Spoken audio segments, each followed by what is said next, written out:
Olá pessoal, tudo bem?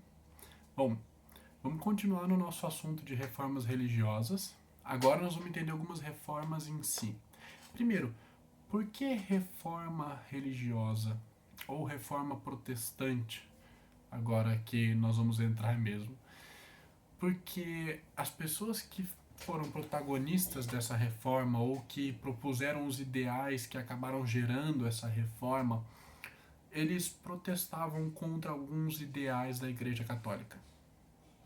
Por isso, reforma protestante, porque é uma mudança de protesto a partir de protestos contra a Igreja Católica. Então, a reforma religiosa e a reforma protestante elas vão acabar sendo sinônimos aqui, mas entendam essa diferenciação, entendam o porquê do nome reforma protestante. Inclusive, essas pessoas que estamos falando aqui do século XVI, 1500, daí para frente. Então essas pessoas que eram protagonistas, que queriam reformar, eles na época já eram chamados de protestantes, porque estavam contra algo vigente. Hoje quem vai contra alguma coisa é protestante. Não necessariamente religioso, mas está fazendo um protesto contra algo que está ali estabelecido. Então vamos pensar, nós tivemos protestos dos caminhoneiros, inclusive greve, contra o preço do diesel e diversas outras coisas no ano passado, se eu não me engano, né? E eles estavam protestando. No período do século XVI, nós tivemos esse protesto religioso, tá? Então, protestantes religiosos e a reforma religiosa em sequência. O primeiro, então, Martinho Lutero. É claro que muitas pessoas antes contestaram a Igreja Católica, muitas pessoas contestaram vários dogmas e atitudes da Igreja. Então lembra que dogma é algo que está estabelecido ali pela Igreja, que deve ser seguido pelos fiéis. E aqui quando eu falo Igreja, pense em Igreja Católica Ortodoxa Romana, que é, por exemplo, a igreja que tem 2 córregos e na maior parte do Brasil, né? Por que essa diferença? Lembra que tem a igreja ortodoxa, católica ortodoxa, que é aquela lá do Império Bizantino que nós estudamos ano passado e hoje está na Rússia e em alguns outros países. Então, para nós aqui, quando eu falar igreja, é a Igreja Católica Apostólica Romana. Seguindo, então. O Martinho Lutero, ele nasceu nos anos finais de 1400. Então, se vocês quiserem acompanhar comigo, eu estou na página 155.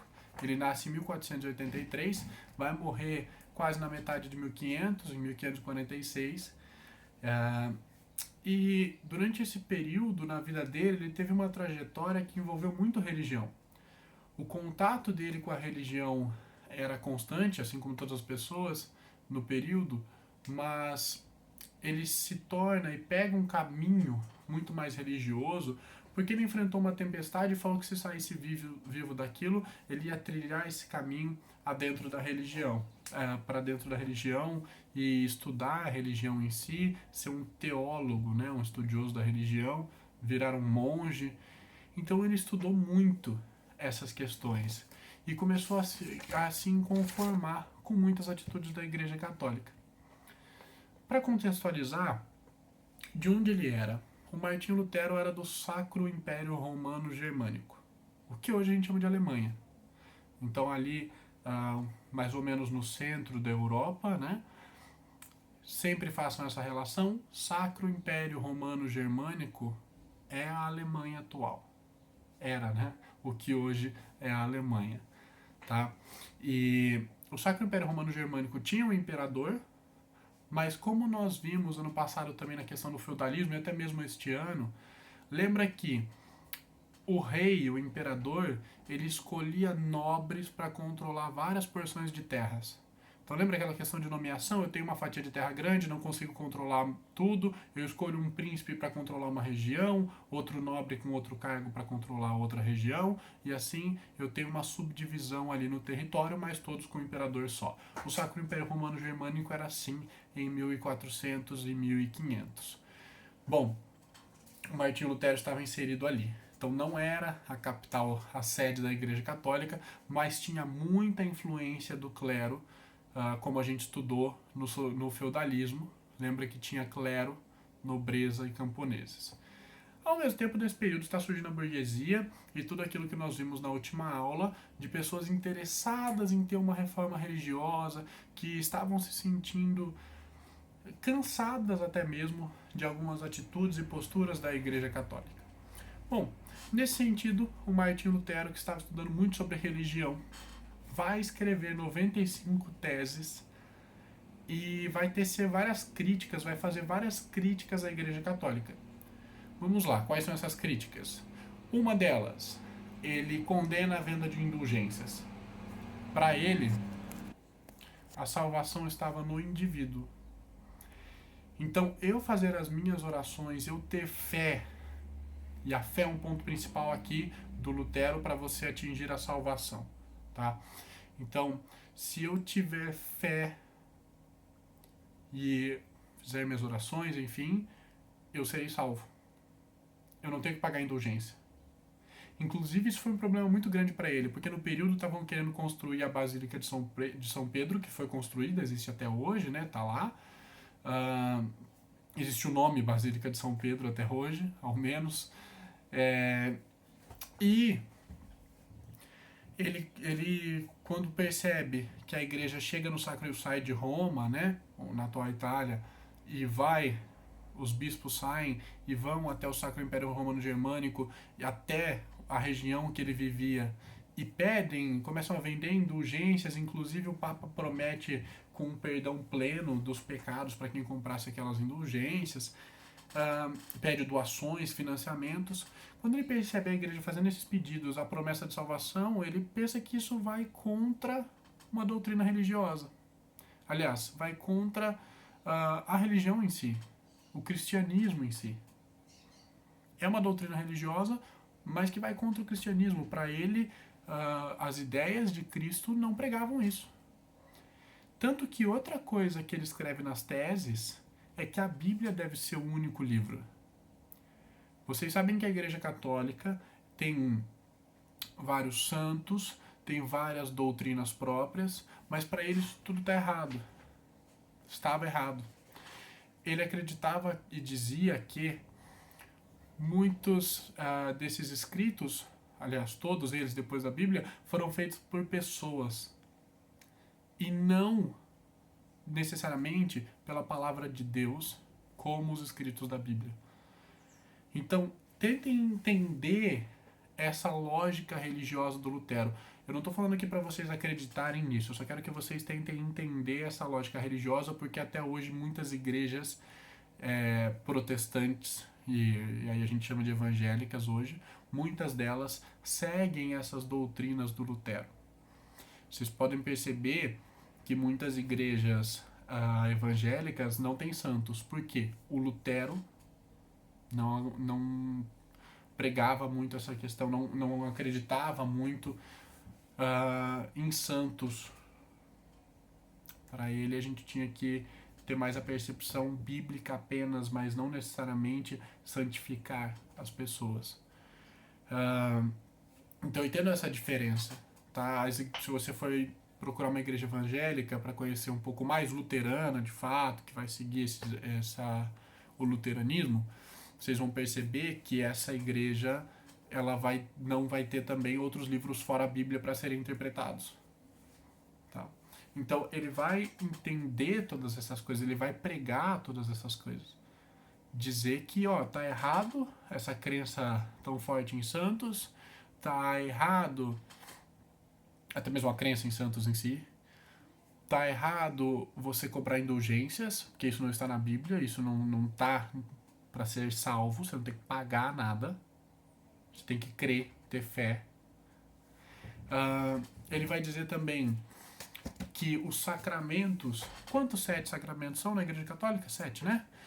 Ele vai dizer que os sacramentos não devem ser 7. Vamos lá, quais são? O primeiro deles, batismo. Aí depois vem a Eucaristia. Eu tô colando aqui só para não perder a ordem, tá? A Eucaristia, a penitência, aliás, aqui não tá na ordem, mas enfim.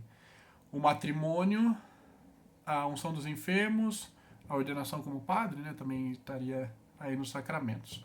Bom, pensem então nesses da Igreja Católica, e o Lutero vai dizer que não, a gente só tem que ter dois, que são batismo, que está lá na Bíblia, e a Eucaristia. Devem ser os dois únicos sacramentos, não 7. Então perceba que ele está tendo toda uma divergência com a doutrina católica. Ele está falando, ó, Igreja Católica, isso aqui vocês estão fazendo tá errado. Eu sou um católico, eu não quero que a Igreja Católica acabe, eu não quero criar uma nova igreja. Inclusive ele não queria criar uma nova igreja. Durante muito tempo ele defendeu isso. Mas vocês têm que mudar. A Igreja Católica tem que mudar os sacramentos, a Igreja Católica tem que parar de cobrar indulgência para a salvação, a Igreja Católica tem que traduzir a Bíblia. E aí, inclusive, ele, depois de pregar essas teses, depois de começar a espalhar suas ideias, e aí eu vou trabalhar um pouquinho como é a adoção disso pelas pessoas, já eu falo disso, ele acaba tendo que se esconder, fugir, e quando ele foge, ele vai traduzir a Bíblia do latim, do grego, para o alemão. Inclusive, ele cria muitas palavras para poder traduzir a Bíblia mais adequadamente para o alemão. Então, entendo que ele está querendo realmente reformar a Igreja Católica e não criar uma coisa nova. Por fim, acabou criando novas igrejas, né? Mas tendo essas críticas, de novo, sou contra os 7 sacramentos, só 2. Sou contra as indulgências, não precisa disso para a salvação. Sou contra a Bíblia não ser traduzida. Sou contra... a gente pode pensar que outras coisas que ele era contra, por exemplo, a questão de você condenar a burguesia por estar enriquecendo. Ele não fazia essa condenação. Ele era contrário à Igreja Católica ter tanto poder político. Para quê? A religião não precisa disso. Ele era contrário à Igreja Católica ser tão rica e ter tantas terras. Para quê? Isso não é cristianismo. Então, entendam essas críticas que ele está fazendo. E aí, lembra lá da última aula. O que a burguesia queria? A burguesia não queria que parassem de condenar ela por enriquecer? Opa, o Lutero está falando que eu não preciso ser condenado por enriquecer. O que os reis, alguns nobres queriam? Não era tirar a interferência da igreja? Bom, o Lutero está falando que a igreja não precisa interferir tanto. O que alguns pobres mesmo queriam? Ter que parar de pagar indulgência para ser salvo. Ter a salvação espiritual sem material. O Lutero está falando isso. Então ele começa a ganhar apoio de muitos setores do Sacro Império Romano Germânico. Claro, muitos nobres, inclusive o rei do Sacro Império Romano Germânico, era contra o Lutero e condenava o Lutero. Tanto que o Lutero teve que fugir de onde ele morava para outra região do Sacro Império Romano Germânico, onde alguns príncipes e burgueses cuidaram dele, e aí sim é o que eu comentei, que ele estava traduzindo a Bíblia nesse período. Então pensem nessa questão. Eu tenho uma reforma religiosa aqui que ele está propondo e que muitas pessoas vão ser adeptas a essa reforma. Pode ser que por interesses da sua classe social, como pode ser também por uma questão religiosa de crer nisso que o Lutero está pregando. Tá? Não vamos afirmar exatamente, é só isso aqui ou é só aquilo. Vamos tentar entender todos os aspectos, tá? O Lutero, ele não pregava a violência, por mais que ele fosse muito incisivo nos textos dele. Se vocês pegarem um livro, por exemplo, chama Nascido Escravo, do Lutero, se vocês pegarem para ler, é um livro até interessante para entender um pouco do que ele pregava religiosamente, mas você vê que ele é bastante incisivo, que ele fala umas coisas assim até fortes quanto a outras pessoas, que pode até ser ofensivo. Ele era bem duro assim nesse sentido, mas ele não pregava violência. Só que o que acontece? Nesse período dele de refúgio, 300 mil camponeses, liderados por um teólogo que gostava de algumas ideias do Lutero, não concordava com ele estar junto da burguesia, mas gostava das ideias do Lutero, principalmente relacionadas à salvação e ser contra a indulgência. Esse monge vai liderar 300 mil camponeses para serem contra alguns príncipes católicos, contra até mesmo a própria Igreja Católica. vai gerar a morte de centenas de milhares desses camponeses. Mais de um terço morreu nessa revolta, e o Lutero não queria que isso acontecesse. Ele não pregava isso. Tanto que até mesmo o monge que estava liderando isso, ele morre, ele é executado. O Lutero ele se esforça, ele tenta fazer isso parar, e essa revolta inclusive para, ela cessa. Mas é interessante pensar nesse aspecto. Ele é um reformista, mas ele não quer que todo mundo morra por essa reforma. Ele não queria nem criar uma igreja nova, por mais que isso acabou acontecendo em consequência das suas ideias. Então tenta entender essa reforma religiosa em seus aspectos sociais, como é que a sociedade se comporta, o que ela está exigindo, em seus aspectos econômicos, que estão muito ligados aos sociais, e entenda essa reforma no seu próprio aspecto religioso. Hoje, quem vai a uma igreja luterana dificilmente vai ser por uma questão simplesmente econômica ou de classe social. Vai ter muito a ver com a religião, sim. Vai ter muito a ver com as ideias. Olha, eu discordo um pouco daquilo que a igreja... Não estou falando que a igreja católica hoje cobra indulgência, pelo contrário, não cobra. E não é igual àquela igreja lá do século XVI. Mas entendo que muitas vezes quem procura uma igreja de vertente luterana hoje é por uma questão religiosa de concordar com Lutero. Outras pessoas estão lá, acabam nascendo uma família luterana e migram para outra religião. Mas entendo que há também todo esse aspecto religioso. Não é simplesmente uma reforma religiosa por economia ou por sociedade. É uma reforma religiosa justamente por não acreditar em alguns dogmas da Igreja Católica, ou aliás, em dogmas da Igreja em si, e sim acreditar em questões bíblicas. Então entendam tudo isso, percebam tudo isso, para ficar mais fácil de absorver esse conteúdo de fato, e não só ficar decorando o que acontece. Tá? Qualquer dúvida deixa lá abaixo na pergunta, e abraços de álcool em gel para vocês. Aí no próximo vídeo eu respondo as dúvidas.